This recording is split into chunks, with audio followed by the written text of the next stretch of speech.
injouables, invincibles. Ils perdent rien. De toute façon, c'est comme ça. Salut à tous, toutes. Et foot de la famille, c'est Thomas. Fin du match entre le PSG et Rennes. Dans ce match de clôture de la 22e journée de la Ligue 1 Conforama, 4 buts 1. Un doublé de Edison Cavani qui n'arrête plus de marquer à quelques jours, quelques semaines, plutôt quelques jours de PSG Manu. C'est assez intéressant en tout cas pour l'Uruguayen. Un but de Di Maria sur un superbe petit piqué. Et un autre but de Kylian Mbappé et un seul but de M'Banyang qui marque son 3e but du moins en Ligue 1 avec Rennes. Ça c'est intéressant. Les Parisiens qui sont toujours premiers avec 56 points avec 2 matchs de retard. Un truc de ouf.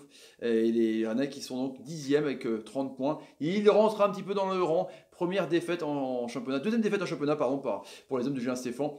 Presque consécutivement avec Guingamp et Rennes. Le débrief en 5 points évidemment. Le premier point c'est les Parisiens qui sont injouables. Ce que j'ai bien aimé avec Paris, c'est que avec le pressing des Rennais de ouf, on en parle dans le deuxième point, Paris n'a pas paniqué. Franchement, ils ont été sereins. Alors oui, ils se sont fait rentrer dedans, mais du coup, ils ont fait à un moment donné des sorties de balles de ouf avec Marquinhos, Kipembe, Bernat, une sortie de balle incroyable, avec le pressing de ouf comme des morts de faim. Les Rennais étaient à genre 500% en première mi-temps. Les Parisiens étaient certes vraiment dans le reculoir, ce qui jouait en contre, mais tranquille, franchement tranquille. Donc les Parisiens sereins, et puis, comme à chaque fois, quand tu laisses des espaces, quand tu fais des erreurs contre Paris, tu te prends des buts.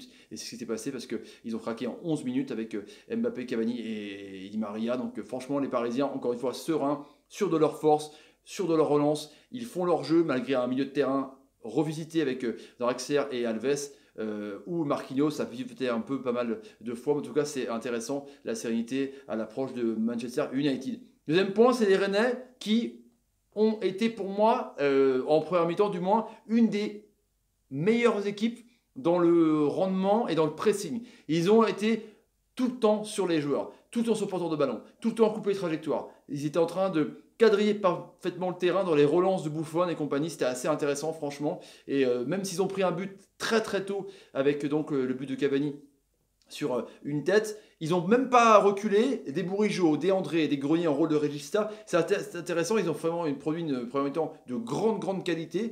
Et le but de M'Banyang a été très justement validé un peu cette domination rennaise, parce que mine de rien, ils avaient la possession de balle pendant les 20 minutes de jeu. Pendant 20 à 40 minutes, il n'y avait pas de frappe parisienne. Ça c'est incroyable parce qu'ils étaient gênés par le pressing des Rennais avec la Madjer et le centre magnifique de Amari Traoré qui était coupable sur le but de Cavani. Donc Rennes, franchement, une première mi-temps assez incroyable. Après, ils ont complètement craqué parce qu'ils ont laissé des espaces avec une erreur de Da Silva, avec une erreur d'Amari Traoré. Donc franchement, ils ont été crevés pendant les 45 premières minutes. Et après, du coup, voilà, Paris est trop fort. Paris roule sur la Ligue 1 et roule sur le match, évidemment, quand tu laisses trop de place. Le troisième point pour moi, c'est évidemment la variole. Là, j'en parle directement. Comment tu ne peux pas mettre un carton rouge à M'Banyang sur la faute, sans déconner quoi, que tu ne la vois pas. Donc Karim Abed la voit pas, ok, grosse faute, vraiment grosse faute. Hein. Il lui prend carrément le talon et la cheville, il peut lui casser la patte, c'est un truc de taré quoi.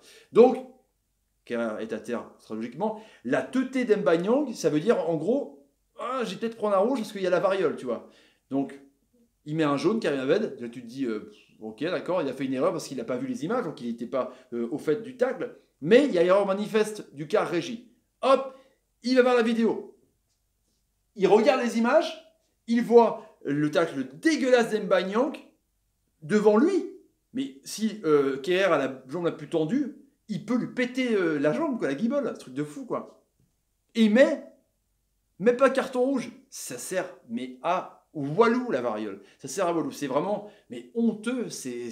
Je comprends pas, franchement. Alors que vous savez très bien, par rapport à Rennes, hein, que je supporte le Stade Rennais, mais là, il méritait un rouge, M'Banyang, donc il a de la chance de rester sur le terrain. Ça, c'est juste incroyable. La variole, encore une fois, elle a fait vraiment pitié. Le quatrième point, pour moi, c'est vraiment le côté Alves et Marquinhos ou Draxler. Le milieu de terrain un petit peu bancal, bricolage de Tourelle, et ça fonctionne pas mal.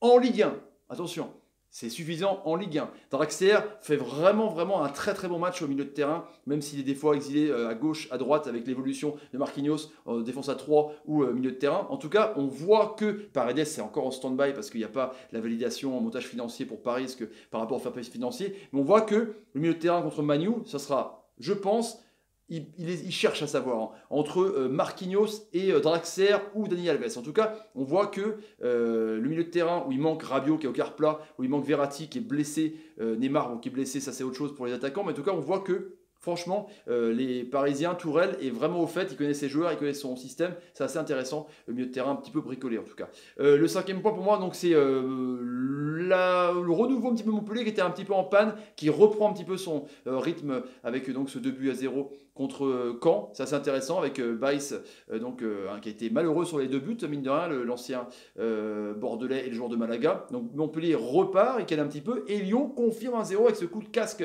de Denayer qui avait fait globalement une main coude dans la défense lyonnaise avec un tir d'Amiens. En tout cas, Lyon qui repart et qui replace sur le podium, qui est donc globalement Paris, Lille, Lyon.